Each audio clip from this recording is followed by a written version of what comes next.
কোনো নারী তার স্বামীকে ইচ্ছাকৃতভাবে বিনা দোষে তালাক দিতে চাইলে দেনমোহর কি ফেরত দিতে হবে?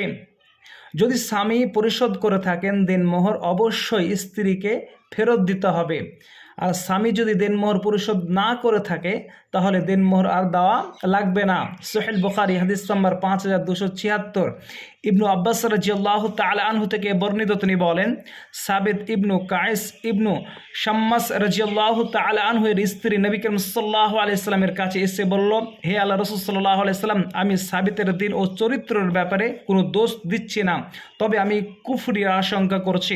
রাসূল সাল্লাল্লাহু আলাইহি সাল্লাম তাকে জিজ্ঞাসা করলেন, তুমি কি তার বাগানটি ফিরিয়ে দিতে প্রস্তুত আছো? সে বলল, হ্যাঁ। অতঃপর সে বাগানটি তাকে স্বামীকে ফিরিয়ে দিল। আর রাসূল সাল্লাল্লাহু আলাইহি সাল্লাম তার স্বামীকে নির্দেশ দিলেন সে মহিলাকে পৃথক করে দিল।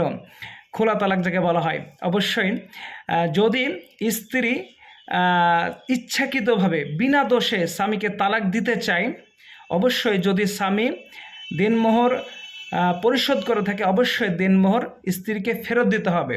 আর স্বামী যদি দেনমোহর না দিয়ে থাকেন তাহলে কোনো কথাই নাই, দেনমোহর লাগবে না। দুঃখের বিষয় কি জানেন, আমাদের সমাজে এই বিষয়গুলো নিয়ে তেমন আলোচনা না করার কারণে, এই বিষয়গুলো নিয়ে তেমন আলোচনা না করার কারণে মানুষ জানেই না কত মানুষ তালাক দিচ্ছে ইচ্ছাকৃতভাবে। মেয়ে ভাত খাবে না, স্ত্রী ভাত খাবে না, হ্যাঁ, তালাক দিচ্ছে, দেনমোহর মেয়ের কাছেই থাকছে, মেয়ের বাবার কাছেই দেনমোহর থেকে যাচ্ছে, দেনমোহরগুলো ফেরত দিচ্ছে না, অথচ ফেরত দেওয়ার প্রয়োজন ছিল। সহিহ বুখারীর হাদিস, হাদিস একদম টনটনে সহিহ, ফেরত দিতে হবে। আল্লাহ তাআলা আমাদেরকে কোরআন এবং সহিহ হাদিস দিয়ে জীবন গড়ার তৌফিক দান করুন, আমিন। আসসালামু আলাইকুম ওয়া রাহমাতুল্লাহ।